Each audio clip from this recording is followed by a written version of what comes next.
朋友们，大家好！今天我们来维修一个电路板。这一个电路板呢是奥马冰箱上面的，它的故障线上是据客户说是不通电。不通电的话，我们来看一下能不能把这个电路板给它修好。这是一个同行拿过来的，我们来检测一下吧。不通电的话，就说应该是保护了。保护的话很多时候像这种板的话，应该是短路，有某个地方短路了，某个零件。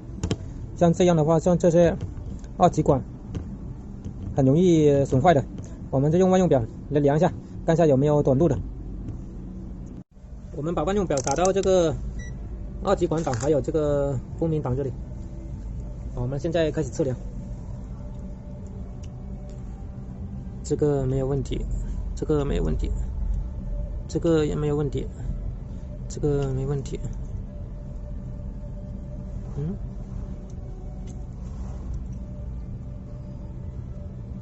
这个也没有问题，这个是最后一个，看一下。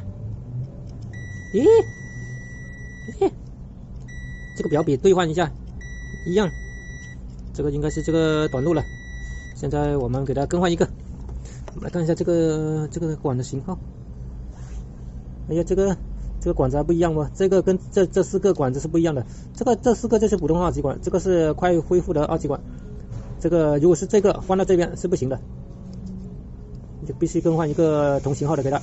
现在我们用烙铁把它焊下来，更换一个上去，看能不能把它恢复。然后这个故障如果是装上之后开机的话，这个故障就秒杀了。它就是这个快恢复二极管烧了，直接击穿了，短路了。现在我们更换一个同型号的上去给它。我已经更换上去了，我们再来量一下，更换上去一个同型号的。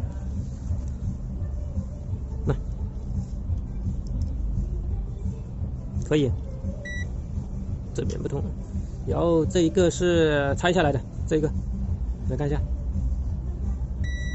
看到没有，已经短路了，我们再调转过来再量一下，击穿了，现在应该是修好了，让大家拿回去装，应该是没问题的。好了，本次视频就跟大家分享到这里，感谢各位网友的观看，喜欢观看我视频的朋友给我点关注、点赞和转发，谢谢，我们下期再见，拜拜。